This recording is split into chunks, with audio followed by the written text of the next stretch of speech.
আজ থেকে ৪০ বছর আগের কথা। আমি একবার রাজা হরিচাঁদ বাবুর বাড়ি যাচ্ছিলাম। হরিচাঁদ বাবু ছিলেন পঞ্চগড়ের একজন জমিদার। তিনি আমাকে তার বাড়িতে নিমন্ত্রণ করেছিলেন।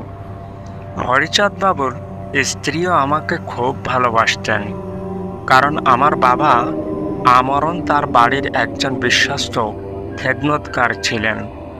তখন আমার যাতায়াত ছিল খুব বেশি, কিন্তু এখন আর যাওয়া হয় না।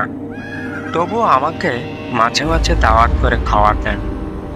আমার দাওয়াতটা ছিল রাতের। আমি শ্রীনগর থেকে রওনা হলাম।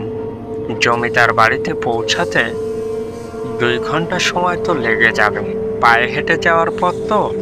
আমি রওনা হলাম একা, সাথে কেউ নেই, শুধু একটা হারিকেন। সামনে বাগান পথ, পাড়ি দিতে হবে। মনের ভিতর বেশ ভয় লাগছিল, তবুও যেতে হবে। না গেলে বাবু অসন্তুষ্ট হবে। চলতে চলতে পথে বেঁধে গেল সেই বাগানটি। বাগানটি ছিল নিঝুম, লোকের কোনো চলাচল নেই। আমি হাঁটতে লাগলাম। হঠাৎ দেখতে পেলাম দূরে গাছের ডালে বসে পা দোলাচ্ছে কেউ একজন। যখন আমি সামনে গেলাম, তখন দেখলাম সে গাছের ডালে ঠিকই, কিন্তু তার চুল ঝুলে পড়েছে মাটি পর্যন্ত। আর অন্যদিকে তার দেহ ফেরানো, ঘাড়টা শুধু আমার দিকে ফিরিয়ে ইয়া লম্বা করে আমার মুখের সামনে এনে বলছে, কোথায় যাবি? আমার একটু ভয় লাগলো। আমি বললাম, হরিচাঁদ বাবুর বাড়িতে।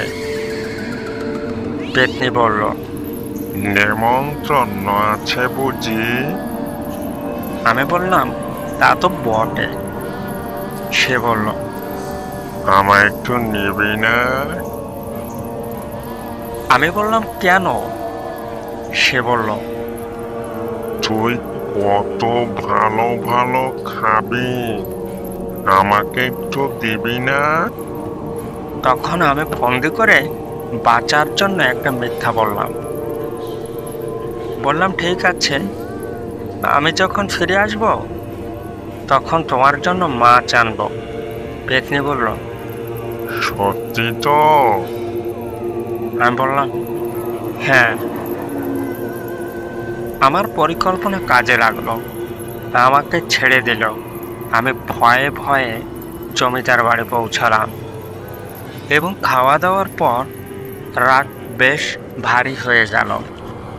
জমিদার বাবু বললেন, রাত তো ভারী হয়েছে, এখানেই শুয়ে পড়ো। আমিও আর আসতে গেলাম না, সেখানেই থেকে পড়লাম। বোকা পেতনি এত আশা নিরাশায় পরিণত হলো।